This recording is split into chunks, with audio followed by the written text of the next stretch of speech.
नमस्कार, hot topic में आपका स्वागत है। मैं हूं अखिलेश शर्मा।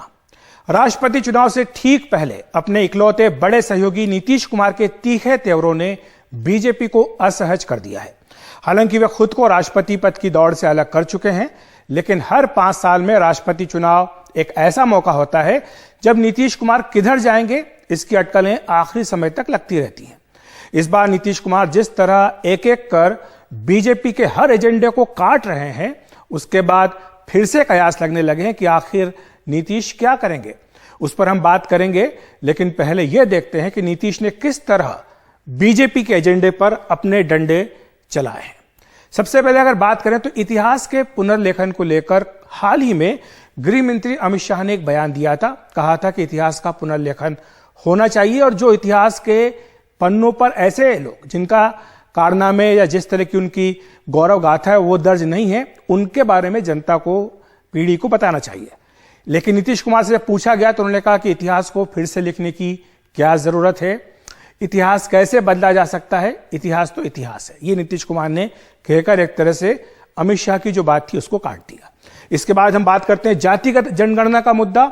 उसे लेकर आप जानते हैं कि बीजेपी राष्ट्रीय स्तर पर जातिगत जनगणना के पक्ष में नहीं है, लेकिन नीतीश कुमार ने बिहार में बीजेपी को इस मुद्दे पर झुका दिया है और बीजेपी नीतीश कुमार की सर्वदलीय बैठक में शामिल हुई। तो जातीय जनगणना के मुद्दे पर जो है वो बीजेपी और जेडीयू के बीच में मतभेद जो है वो खुलकर सामने आए थे।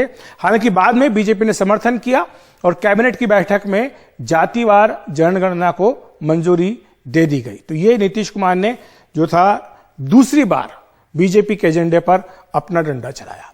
इसके बाद एक बड़ा विषय है बीजेपी का समान नागरिक संहिता का। बीजेपी लंबे समय से अपने चुनावी घोषणा पत्र में इसका वादा करती आई है।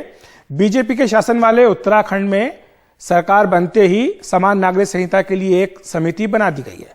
कुछ अन्य बीजेपी शासित राज्य भी इसी तरह आगे बढ़ने का संकेत समान नागरिक संहिता पर दे रहे हैं। नीतीश कुमार से पत्रकारों ने पूछा कि समान नागरिक संहिता क्या बिहार में भी आएगी, तो उन्होंने कहा कि बिहार में समान नागरिक संहिता की आवश्यकता नहीं है। तो ये तीसरी बार था जब बीजेपी के एजेंडे पर नीतीश कुमार ने अपना डंडा चलाया। इसके बाद एक और ऐसा विषय वो है जनसंख्या नियंत्रण कानून, जिसे लेकर लगातार बातचीत बीजेपी के नेताओं की ओर से होती है। हाल ही में केंद्रीय मंत्री प्रहलाद पटेल ने कहा कि केंद्र सरकार जल्दी ही जनसंख्या नियंत्रण के बारे में कानून लेकर के आएगी। इस पर भी नीतीश कुमार ने कहा कि कानून लाने की जरूरत नहीं है और शिक्षा तथा जन जागृति से जनसंख्या नियंत्रण संभव है। उसी तरह आरसीपी सिंह जो कि जेडीयू के कोटे से कैबिनेट मंत्री हैं, उनको लेकर भी बीजेपी और जेडीयू के बीच में तकरार हुई है। आप जानते हैं कि नीतीश की मर्जी के बगैर आरसीपी सिंह को केंद्र में मंत्री बनाया गया था। नीतीश कुमार ने बीजेपी से नजदीकी के चलते आरसीपी को राज्यसभा नहीं दी और आरसीपी की कुर्सी अब जाना तय है, क्योंकि वो सांसद नहीं रहेंगे जल्दी ही, और उनके समर्थकों को आज जेडीयू से भी निकाल दिया गया। तो ये एक तरह से बीजेपी के लिए झटका माना जा रहा है। अब बात करते हैं राष्ट्रपति चुनाव को लेकर नीतीश कुमार का क्या रुख रहा है, जिसकी शुरुआत में हमने चर्चा की थी। राष्ट्रपति चुनाव को लेकर नीतीश कुमार अपना रुख बदलते रहे हैं। वो जिसके साथ होते हैं वो उसका साथ नहीं देते हैं। 2012 की बात करें तो राष्ट्रपति चुनाव के समय नीतीश कुमार एनडीए का हिस्सा थे। तब एनडीए ने पीएस संगमा का समर्थन किया था, लेकिन नीतीश कुमार ने एनडीए की लाइन से अलग हटकर यूपीए के जो उम्मीदवार थे प्रणब मुखर्जी, उनका साथ दिया था। और वहीं 2017 की अगर हम बात करें तो 2017 के चुनाव के समय नीतीश कुमार यूपीए का हिस्सा थे और यूपीए ने मीरा कुमार को चुनाव मैदान में उतारा था, लेकिन नीतीश कुमार ने एनडीए के उम्मीदवार रामनाथ कोविंद का साथ दिया था, जो उस वक्त बिहार के राज्यपाल थे। और अगला राष्ट्रपति बनवाने के लिए आप जानते हैं कि बीजेपी के पास अपने नंबर्स नहीं है, इसलिए उन्हें नीतीश कुमार के समर्थन की जरूरत है।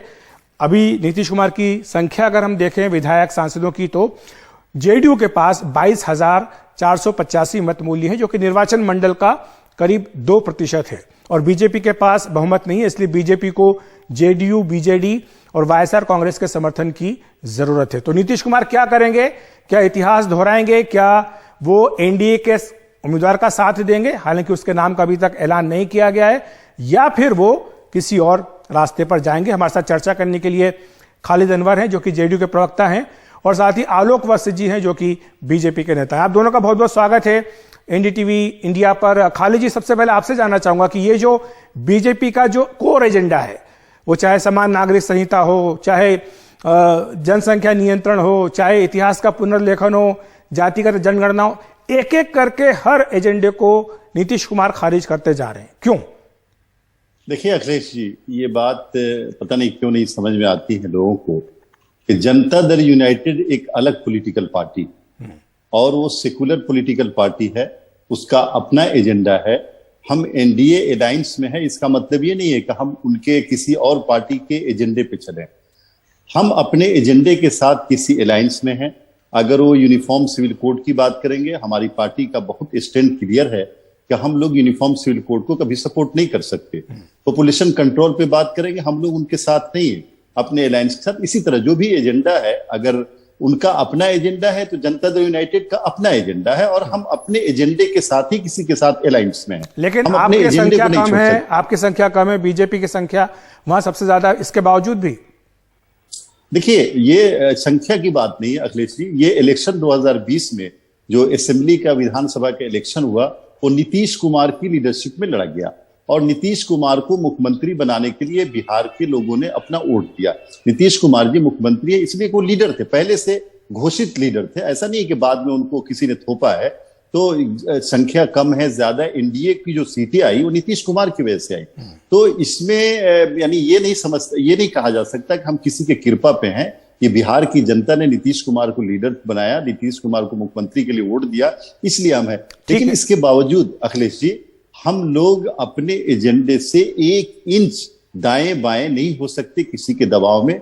नीतीश कुमार को आप भी जानते हैं और बिहार के लोग, देश के लोग जानते हैं कि वो अपने एजेंडे के साथ ही सियासत करेंगे, सत्ता में। आलोक जी, खालिद साहब को आपने सुना होगा, नीतीश कुमार किसी की दया पर वहां नहीं है। जेडीयू एक अलग पार्टी है, उसका अपना एक अलग एजेंडा है। दोनों पार्टियों का जो गठबंधन है वो एक साझा कार्यक्रम के तहत है।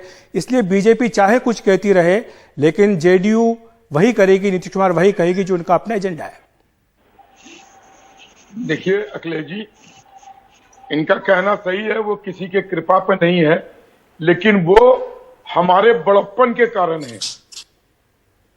हमारी सीटें उनसे ज्यादा हैं, लेकिन फिर भी हमने उनको नेता मानकर मुख्यमंत्री बनाया। कृपा पर नहीं, लेकिन बड़प्पन के कारण है। बड़े भाई का दर्जा दिया, कहा चलिए आपकी मेजोरिटी नहीं है, फिर भी आप बने रहिए मुख्यमंत्री। और ये जो सिविल कोड और जो सीएए इस सब पर जो इनका अपना दृष्टिकोण है, उसका कारण है appeasement to a particular section. एक पर्टिकुलर सेक्शन को अपीज करने के कारण, जिसको ये अपना वोट बैंक समझते हैं।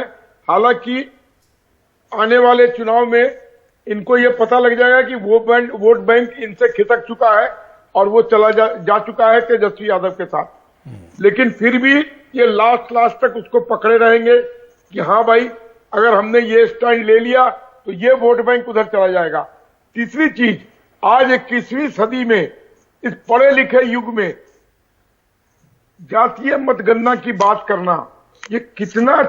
लेकिन आलोक जी, आपकी पार्टी तो वहां समर्थन कर रही है ना इस बात का? आपके जो नेता है वो मंत्रिमंडल की बैठक में थे। हमारी मजबूरी थी समर्थन करना, लेकिन फिर भी उसमें हमने कुछ मुद्दे उठाए थे कि भाई कम से कम रोहिंग्या को, बांग्लादेशियों को, कोई जवाब नहीं दिया नीतीश कुमार ने। आपकी जो तमाम मांगे हैं रोहिंग्या की या बाकी बातें आप जो कर रहे हैं, नहीं दिया, लेकिन हमने तो अपना प्रोटेस्ट दर्ज किया ही था। ठीक है, जाते हैं खालिद जी माफी चाहूंगा, मेरे पास समय कम है, लेकिन जाते हैं बता दीजिए कि राष्ट्रपति चुनाव में क्या करेंगे इस बार नीतीश कुमार? हमने इतिहास बताया है कि जिसके साथ होते हैं वो उसका साथ नहीं देते हैं राष्ट्रपति चुनाव। नहीं, ऐसा नहीं। देखिए अखिलेश जी, हम लोग एनडीए के अलायंस में हैं, कोई शक नहीं है, लेकिन राष्ट्रपति का उम्मीदवार कौन देता है? यूपीए वाले कैसा उम्मीदवार लेके आते हैं, एनडीए के लोग कैसा उम्मीदवार लेके आते हैं? नीतीश कुमार जी उम्मीदवार जो कैंडिडेट होगा, चूंकि महामहिम बनाना है, देश का मुखिया बनाना है उनको, तो ऐसे नहीं कि हम अलायंस में है तो जिसको भी आप चाहें ले आए और हम सपोर्ट कर दें। हम कैंडिडेट देख करके हमारे लीडर तय करेंगे कि कौन सा कैंडिडेट देश के लिए अच्छा है, उसको हम सपोर्ट करेंगे। शुक्रिया आपका बहुत बहुत। तो साफ है जेडीयू का स्टैंड की कैंडिडेट कौन होता है एनडीए का, इसके बाद फैसला किया जाएगा। आप दोनों का बहुत बहुत धन्यवाद हमारे साथ जुड़ने के लिए। अभी फिलहाल एक ब्रेक ले रहे हैं, ब्रेक के बाद बताएंगे बुलडोजर को लेकर ओवैसी ने यूपी सीएम को क्या कहा।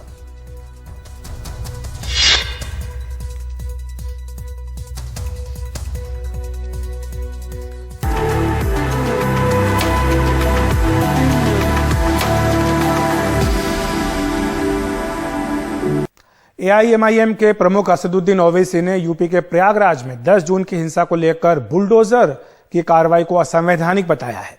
उन्होंने कहा है कि उत्तर प्रदेश के मुख्यमंत्री सुपर चीफ जस्टिस बन गए हैं। उत्तर प्रदेश के चीफ मिनिस्टर तो सुपर चीफ जस्टिस बन चुके हैं। वो खुद अपनी अदालत में किसी को कन्विक्ट करेंगे और घर तोड़ देंगे। अभी से घर तोड़ दो आप। रूल ऑफ लॉ को तो बर्बाद कर रहे हैं आप। जो घर तोड़ा गया आफरीन फातिमा का, वो तो उसकी मां के नाम पे था। आपने झूठी नोटिस दी, आपने झूठा कहा कि पहले नोटिस दी। आपको कोई इख्तियार ही नहीं है घर तोड़ने का।